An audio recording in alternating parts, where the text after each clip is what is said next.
What if I told you that there were two segments of United States land where, in order to access them, you have to travel through Canada or cross large, I wouldn't say large, but substantial bodies of water? This is the story of the Northwest Angle in Minnesota and Point Roberts, Washington. I'll start with the first one. I'm going to start with the Northwest Angle because I live in Minnesota, other side of the state, but both of these oddities were created by surveying errors in regards to the Canada-U.S. border, particularly around 1812, when Canada was still French held, and the treaty, the end of the War of 1812, involved this. Specifically, it was stated that the border would be the 49th North parallel. In the case of the Northwest Angle, they misdrew this line incorrectly and chopped off and included a piece of land that stuck out from Manitoba into the Lake of the Woods from the west, and it sticks out it juts out as a peninsula to the east over what is now the border between the United States and Canada. And it juts out over this border into the Lake of the Woods. It is United States territory in the state of Minnesota, but it is cut off by a substantial chunk of the province of Manitoba.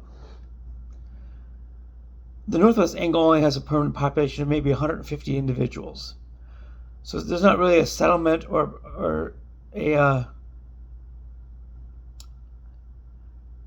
town or village of any kind on the peninsula. However, the Northwest Angle and the settlement, what does pass as a settlement, is called Angle Inlet.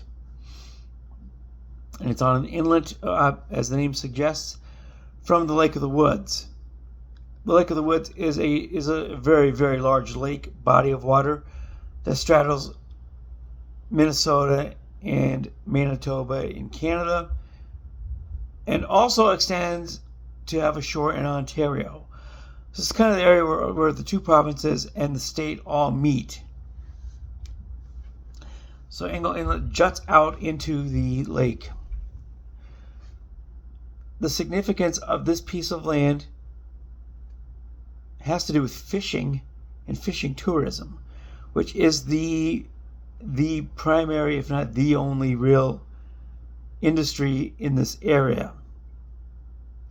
There are also two remote islands, such as Oak Island, that are off of the lake, off of the Angle Inlet, and off of the Northwest Angle in the Lake of the Woods. Those islands do belong to the state of Minnesota outright, and so those islands also have fishing lodges, as does Angle Inlet itself. Now, in case you're wondering how customs works on this one, there's just a small phone booth at the border. You have to come through Manitoba, take a Manitoba provincial highway up to the border, and then there's a small road into the Angle itself and the Angle Inlet settlement. There's just a small phone booth where you can check in with either Canadian or American customs, but you have to make that call in order to cross, going in either direction. And this was a problem in 2020 during the COVID pandemic, when both countries shut the border off entirely. And crossing this border is still a very tricky thing to this day. And so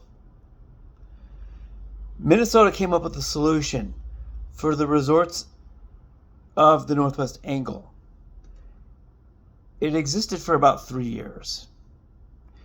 And of course, this being Minnesota, the lake freezes over in the wintertime, at least 2 feet thick of ice. Ice fishing is paramount in this region, of course, during the wintertime. And so Lake of the Woods County, which actually owns Angle Inlet, built an ice toll road over the lake to get from the Minnesota mainland to the Northwest Angle. this road, you would have to pay a couple $100 a season to be able to traverse it, but you also get unlimited crossings as part of the deal. So this kept those fishing lodges afloat during that period because of Canadian and United States customs not allowing people to cross for the better part of 2 years in the wake of the COVID pandemic. Now we're kind of back to the standard, which these days requires crossing into the United States does require a real ID. So you do have to have this in your possession to cross the border. And I would suggest that you would have to also declare this when you're calling U.S. Customs coming eastbound into the Northwest Angle.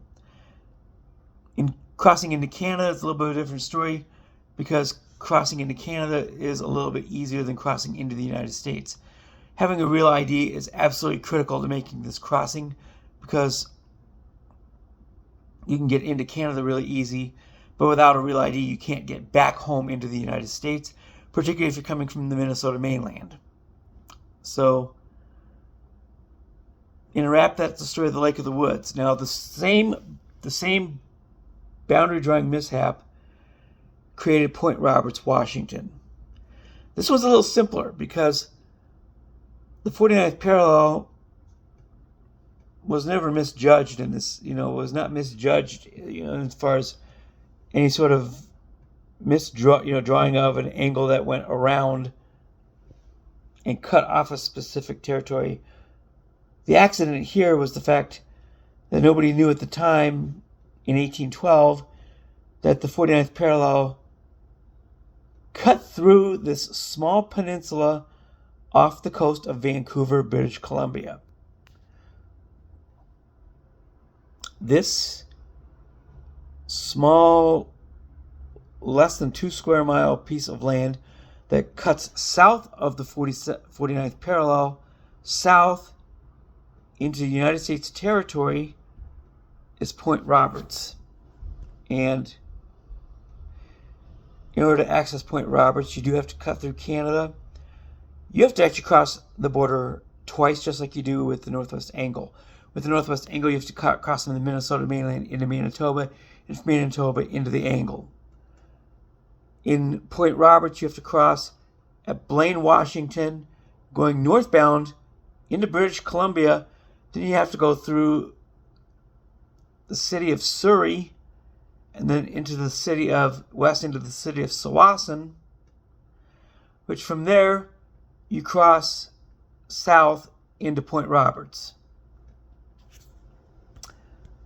Customs in this one is a little bit more complicated because there's an actual official Canadian and U.S. border station at Tyee Drive, which is at the border of Point Roberts and Tsawwassen. And of course, this is a fortified, secured, much more heavily secured border than the Northwest Angle version, which is so remote that they don't really bother with too much other than that phone booth. But Tsawwassen and Point Roberts, the neighbors used to be able to physically cross on foot to each other's houses. After 9/11, this is no longer the case. Anybody crossing between Tsawwassen and Point Roberts does have to cross at the Customs Border Patrol station, which houses, of course, Border Patrol for both countries. Now, with this small town, there's not any real shopping, there's not any real services.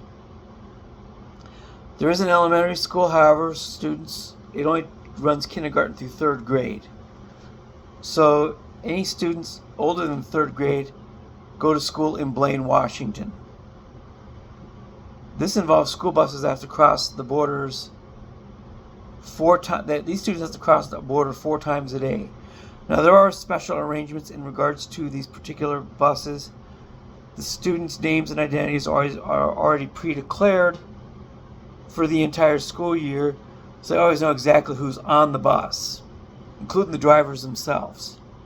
So they go north into Sawasan, east to the city of Surrey, and south into Blaine. And so they go to later elementary, junior high, and high school in Blaine. Both sides are in the same county, so that's easy for administrative purposes. They're all in Whatcom County, Washington. You could reach Point Roberts by boat, but there is no regular ferry service between the mainland and the point. Now, as far as where they do their shopping and things like that is concerned, they do that in Sawasan. So it's always a border crossing, international border crossing. And I'm going to be pretty certain that these individuals have their real IDs on a permanent basis, every resident of Point Roberts. Because a grocery run always requires the international crossing. And so these people go to Sawasan, and for larger things, they'll go into Surrey and into Metro Vancouver. And that whole area in Canada is part of metropolitan Vancouver. And so Point Roberts has a population of about 1,500, so quite a bit more than the Angle. But Point Roberts has been called the world's best gated community. Because, it is a gated community. It's just not the type of gated community you think of. When you think of gated communities, you think of fancy, schmancy, hoity-toity neighbors. These are actually fairly regular people.